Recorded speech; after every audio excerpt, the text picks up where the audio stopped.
Hello student, मैं आज बताने जा रहा हूँ पदार्थ की गैसीय अवस्था, जो कि सभी परीक्षाओं में लगभग जो कि ऑब्जेक्टिव एग्जाम, जो भी ऑब्जेक्टिव लेवल का एग्जाम होते हैं ना, उसमें बार बार इससे प्रश्न एक आध बन ही जाते हैं। तो इसलिए इसको ध्यानपूर्वक देखिए और मेरे चैनल को सब्सक्राइब कर दीजिए और बेल आइकन दबा दीजिए तथा शेयर कीजिएगा और लाइक भी कर दीजिएगा। ठीक है, बताते हैं गैसों के सामान्य गुण। गैसों के सामान्य गुण।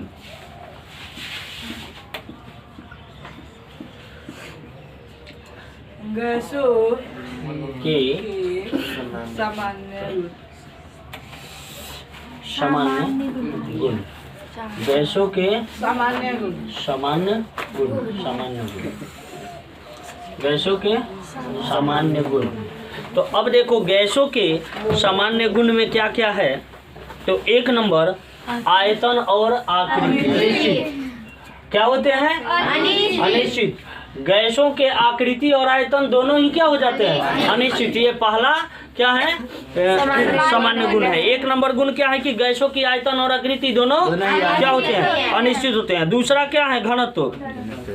तो गैस का घनत्व ठोस और द्रव की तुलना में निम्न होते हैं। दूसरा क्या हो गया? घनत्व। तो यहाँ पे कहा जाएगा कि गैस का घनत्व। गैस का घनत्व किसके तुलना में? ठोस एवं द्रव के तुलना में कम होते हैं। क्या होते हैं? कम होते हैं या निम्न होते हैं। कम होते हैं या निम्न होते हैं। तो गैस का घनत्व किसके तुलना में? ठोस और द्रव के तुलना में क्या होते हैं भाई? कम होते हैं। क्या होते हैं? कम होते हैं। ठोस और द्रव की तुलना में कम होते हैं। गैस का घनत्व ठोस और द्रव की तुलना में क्या होते हैं? कम होते हैं या निम्न होते हैं। कम होते हैं या निम्न होते हैं। चलो तीसरा नंबर पॉइंट क्या है कि द्रवणांक और क्वथनांक। द्रवणांक और क्वथनांक। तो द्रवणांक और क्वथनांक कौन सा पॉइंट है? तीसरा पॉइंट है। ठीक है, चलो तीसरा नंबर पॉइंट, द्रवनांक एवं क्वथनांक जब बढ़ाओगे तो क्वथनांक क्या हो जाएंगे? द्रवणांक और क्वथनांक दोनों ही, क्वथनांक और द्रवणांक दोनों ही बढ़ेंगे। कब? जब दाब और ताप बढ़ा दिया जाएगा तो क्वथनांक भी बढ़ जाएगा और द्रवणांक भी बढ़ जाएगा। दाब और ताप बढ़ाकर क्वथनांक द्रवणांक बढ़ाया दिया जाए तो इनके द्रवणांक और क्वथनांक भी बढ़ जाएंगे। बात समझ रहा है? अभी सामान्य ताप पर क्या रहते हैं? कमरे के ताप पर कम रहते हैं द्रवणांक और क्वथनांक, लेकिन दाब और ताप बढ़ाओगे तो ये भी बढ़ जाए। गैसों की संपीड्यता क्या होती है? बहुत अधिक होती है। गैसों में चौथा नंबर पॉइंट था, गैसों में संपीड्यता क्या होती है? बहुत ज्यादा होती है। बात समझो, गैसों में संपीड्यता बहुत ज्यादा, बहुत अधिक होता है। बहुत अधिक या ज्यादा, बहुत अधिक होती है। अब गैसों में संपीड्यता बहुत अधिक होती है। संपीड्यता का मतलब क्या? संपीड्यता मतलब जानते हो? बताओ। संपीड्यता मतलब एक छोटे से बहुत, और गैस में फैलने की प्रवृत्ति बहुत ज़्यादा होती है। अगर गैस सिलेंडर में तुम 1 लीटर गैस भरवाते हो तो भी क्या होगा? वो संपूर्ण गैस सिलेंडर में फैलेगा। अगर उसमें 5 लीटर भरवाते हो तो भी उसी में रहेगा। यानी संपीड्यता, फैलाव की प्रवृत्ति ज़्यादा होती है। इसको प्रेशर देकर एक जगह पर एकत्रित भी किया जा सकता है। तो गैस में क्या होता है बताओ? संपीड्यता बहुत अधिक होती है। जैसे कि अगर कहा जाए कि मैंने एक सिरिंज ले लिया, ठीक है, एक सिरिंज ले लिया और सिरिंज लेकर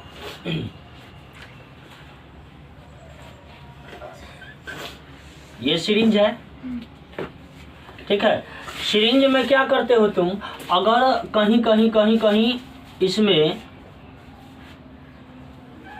बहुत छोटे छोटे फाइबर के जो टुकड़े होते हैं ना, दाने, ठीक है, उनको भर दो और इस पिस्टल के मदद से जब हम पिस्टल को दबाएंगे तो ये एक जगह पर क्या ऐसे बहुत बिखरे हुए नजर आएंगे, बहुत जगह पे बिखरे हुए नजर आएंगे, लेकिन जब पिस्टल दबाया जाएगा पिस्टन को जब दाबोगे तो ये एक जगह पर एकत्रित होते जाएंगे। क्यों? गैस के प्रभाव से। ठीक है, बात समझ में है? यानी कि गैस के, इसको मान लो कि ये गैस के कण है, गैस के कण है, ठीक है, गैस के कण है। लेकिन ये जब दबाओगे पिस्टन, तो दबाव जब बढ़ाओगे ना तो एक कम जगह पे भी आ सकते हैं, कम जगह में भी समाहित हो सकते हैं। जैसे कि सिलेंडर में गैस भरा जाता है तो इसी आधार पर प्रेशर से भरा जाता है, प्रेशर से कम जगह में ही भरा जा सकता है आसानी से गैस। जैसे 1 किलो भरेगा तो पूरा सिलेंडर में ही भरेगा, ठीक है, पूरा सिलेंडर में फैल जाएगा। 5 लीटर भर देगा उसमें तो भी क्या होगा भाई बताओ, पूरा सिलेंडर में रहेगा। तो दबाव बनाकर, तो संपीड्यता का गुण गैस में क्या होता है?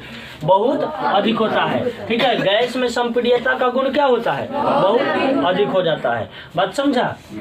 तो ऊष्मा और ठंडक का प्रभाव, 5वां नंबर गुण क्या है? ऊष्मा और ठंडक का प्रभाव।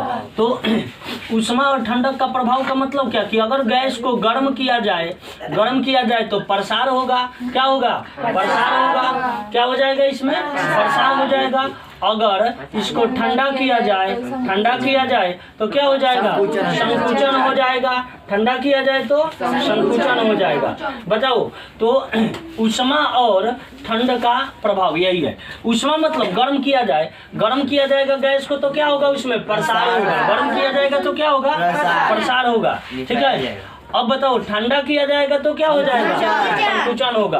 गर्म किया जाएगा तो प्रसार, और ठंडा किया जाएगा तो संकुचन होगा। ठीक है, तो ये 5वां नंबर पॉइंट था कि गर्म, अगर गैस पर ऊष्मा और ठंडक का भी प्रभाव पड़ता है। अगर गैस को गर्म कर दिया जाए तो क्या होगा? प्रसार होगा, मतलब फैलने लगेगा, फैलना शुरू कर देगा। ठीक है, जैसे कि जल को क्या करते हो तुम? गर्म करते हो, वाष्प बनकर उड़ना शुरू कर देता है कि नहीं? ठीक है, उसी प्रकार अगर उसको ठंडा करोगे तो सिकुड़ना प्रारंभ कर देगा, यानी संकुचन उसमें होगा। बात समझ लिया? तो ये दोनों गुण पाए जाते हैं। गैस को गर्म किया जाए तो क्या होगा? प्रसार। गैस को ठंडा किया जाए तो क्या होगा? संकुचन। ठीक है, चलो ये हो गया। और इसके बाद वाला पॉइंट फिर क्या है? गैस का विसरण। गैस में क्या होता है? विसरण के गुण होते हैं गैस में। 6ठा नंबर क्या है? विसरण। विसरण। गैसों में क्या होते हैं? विसरण के गुण है। गैसों में विसरण के गुण होते हैं, मतलब कि एक स्थान से दूसरे स्थान पर पहुंच जाते हैं विसरण के गुण के चलते। और गैसों में ये विसरण के गुण क्या, मतलब कि एक कण, गैस के एक कण दूसरे कण में समाहित होने की प्रवृत्ति रखते हैं। इसे ही क्या कहा जाता है? विसरण का गुण कहा जाता है। बात समझा? जैसे कि जब तुम लोग क्या करते हो, कहीं से गुजर रहा है रास्ता से, ठीक है, मान लो कहीं से गुजर रहा है, पढ़ के इधर से जा रहा है, कहीं एकदम किसी के घर बन रहा होगा कुछ, ठीक है, अब सेंट उधर से आ रहा है, किस माध्यम से? विसरण से, खुशबू आ रहा है। ठीक है, मान लो किस चीज का? मटन बन रहा है। ठीक है, मोटू पतलू की तरह उड़कर पहुंच गया हूँ। ठीक है, तो ये विसरण का गुण है, तभी पता लगा। मतलब कि विसरण का गुण कि गैसों में सबसे ज्यादा विसरण के गुण होते हैं, क्योंकि एक गैस दूसरे गैस में समाहित होने की प्रवृत्ति रखते हैं। ठीक है, इसलिए आसानी से बदबू हो या खुशबू हो माने पहचान में आ जाता है। नाक से क्या उसको ऑब्जर्व कर लेते हो तो पता चल जाता है कि गैसों में किस कारण से? विसरण के कारण से। अब प्रश्न आ जाए कि बताओ हमको बदबू या खुशबू कैसे पता चलता है, किस कारण से पता चलता है? तो बताओ, विसरण के कारण। गैसों के विसरण के कारण। कैसे पता चलता है? गैसों के विसरण के कारण। ठीक है, बात समझा?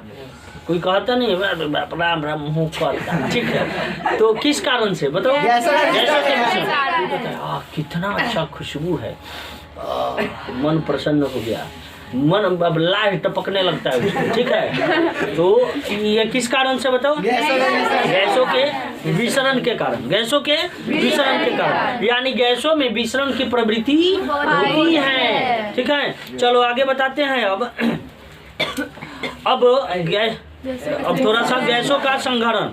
अब गैसों का संघनन, ठीक है, पदार्थ की गैसीय अवस्था का द्रव रूप में परिवर्तित होना ही क्या कहलाता है? पदार्थों का।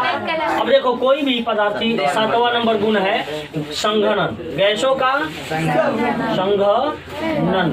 ठीक है, तो संघनन में क्या जानना होता है कि कोई भी गैस है जो द्रव रूप धारण कर रहा है, गैसों का द्रव रूप धारण करना, गैसों का क्या द्रव रूप धारण करना। गैस जब कौन सा रूप धारण कर लेते हैं, ये गैस हो गया, ये कौन सा रूप धारण कर लिया भाई, द्रव रूप धारण कर लिया।